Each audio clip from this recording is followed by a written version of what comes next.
I'm not gonna cry, but my dad, yeah, absolutely, because my dad, my dad watches TV very intensely. Like, he could be watching anything on television, and if you talk to him, you could say anything to him at all, and like nothing. There's no answer. Like, you could be in the room and talking to him, leave, and 10 minutes later be like, huh? What? Did someone say something? But if he was watching football and you asked him about football, like if you were like, what's a field goal? Like, or why is he kicking it now? Or I don't understand downs.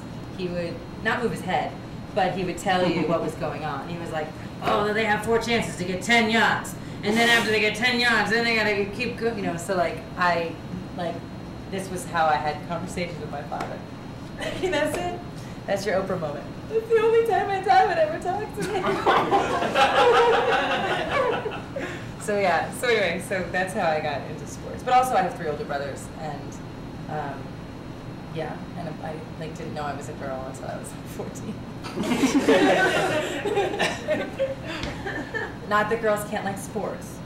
They can do anything boys can do. Well, I hesitate to mention this because I usually get groans, but I really like golf. You like watching golf? Yeah. Well, thank you for the groan. Especially when I say, I usually get groans. I definitely get groans. You should maybe be setting yourself up for that. It's a great game. Now, I think the problem is they always call it, sports, Sports Center. It's less of a sport. Or what is your definition of sport? I throw that to you, both of our experts on the panel. Well, being an expert on sports, what I have to say is, I think a sport is, person versus person or team versus team. The only sport that they call a sport where I don't buy it so much is NASCAR, because that's like a machine. Right. It's like the machine's doing all the work, not like a person, and they have radios. What about horse racing? Horses are people too. Yeah. It's like the athleticism of the horse more so than the person, or the skill of the person driving that horse to run until its last. Poor horses. Anyway. It's another Oprah moment. Guys, this is not Oprah. Sorry. Do you think that sports in general, are they a welcome and positive distraction, or merely a distraction? What? I think I know what you're saying, and yes. Yes. It's amazing to me how people can devote. I'll get hooked on a season of 24 or Lost or something, and it's something that's new every week. But to watch a game over and over again, I mean, I'm amazed by it. That you can be so into a team and be so committed to them and to follow them through for hours and hours and hours commitment of a season for a sport. That to me is crazy. Especially with a season like a baseball season, where there's 162 games. Yeah. And each one's 4 hours, right? It could be. I mean, if you're lucky. You don't 2 give up? to 4 hours. I guess it's Traxel. Remember him? Right? It's a 6-hour ordeal. It's 2 meals. It's much more fun to go to the actual game and watch it there and see it all happening, and then play your side games with your people that you're with, or rather than seeing it on television. Although that's exciting. You're talking about mound ball. Mound ball, yeah. Right? What's that? What is mound ball? You don't know mound ball? What? Does it involve a mound? I was only recently told the rules, but I love it. Oh yeah, I'm surprised that I never told you about mound ball before. All right, mound ball is at the end of the inning, or you can play at the end of the half inning. Thank you. Half inning, the half of an inning. What happens with the last ball that was in play? If it ends up on the mound, what you do is each person puts in an amount of money, and so you start off with $1 a half inning or something, and so the person that's holding the amount of money, if the ball ends up on the mound, gets it. So the next half inning, you pass the money down, and everyone puts $1 in, another $1 in, and at the end, if nobody wins, all that money goes to drinking for everyone. Where else could the ball wind up? Usually it ends up with the umpire, or they walk off with it. Or the players toss it out. I just like that it's another excuse for gambling, and that's always fun. Wait, what would happen? What would be the conditions for the ball winding up on the mound? It's supposed to.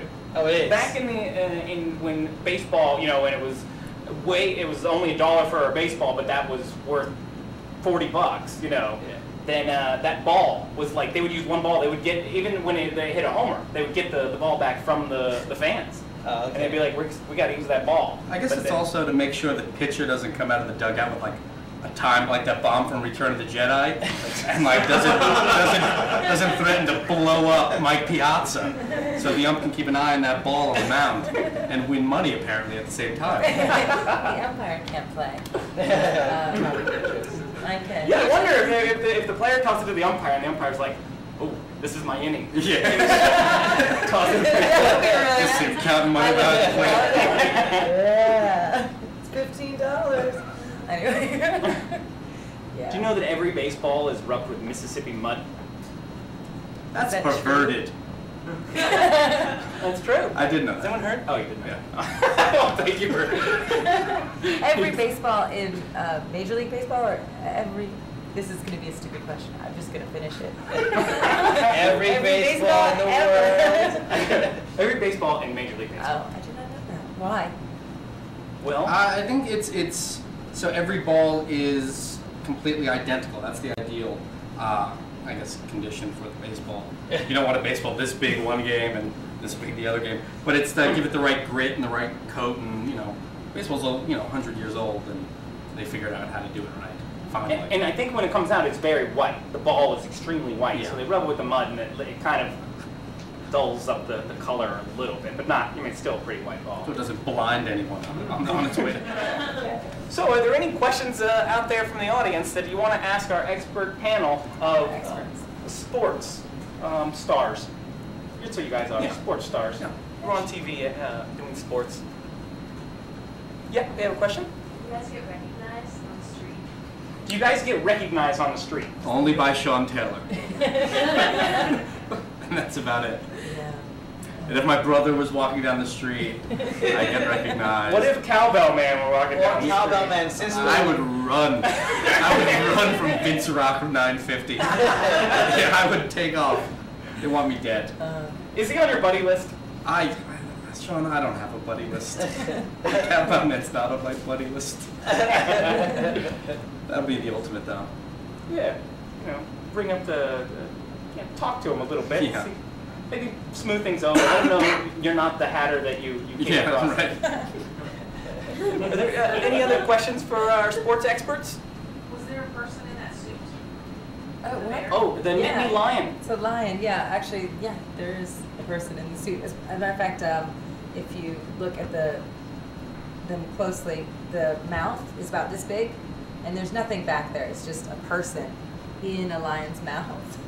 It's kind of disturbing, really. Did you really hear anything like, send me back? I'm supposed to be in the front. No, he goes up the line. He goes up the stands like in every game.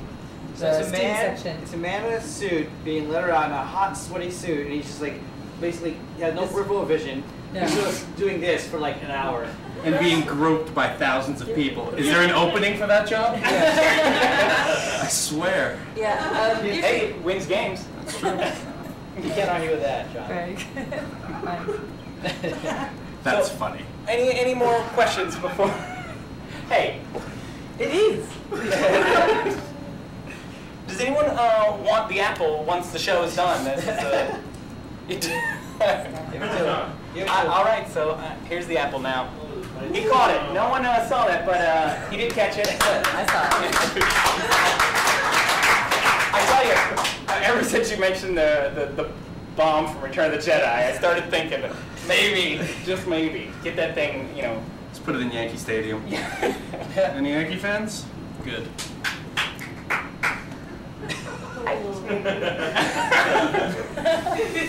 We'll put thunderous applause. Let's put cricket noises.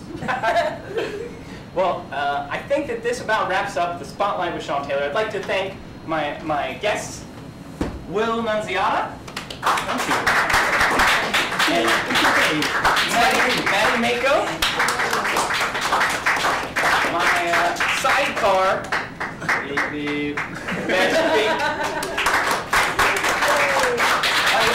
director Sean Amaro in the booth, Justin and Ryan, who helped out tremendously, Sean, Linda, and my mom on camera, Gotham City Improv, and everyone who came out to the show tonight. Thank you very much for coming to the Spotlight.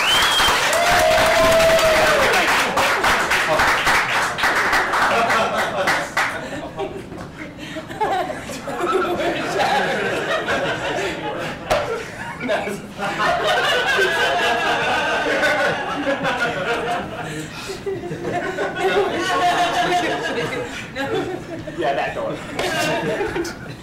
Good night!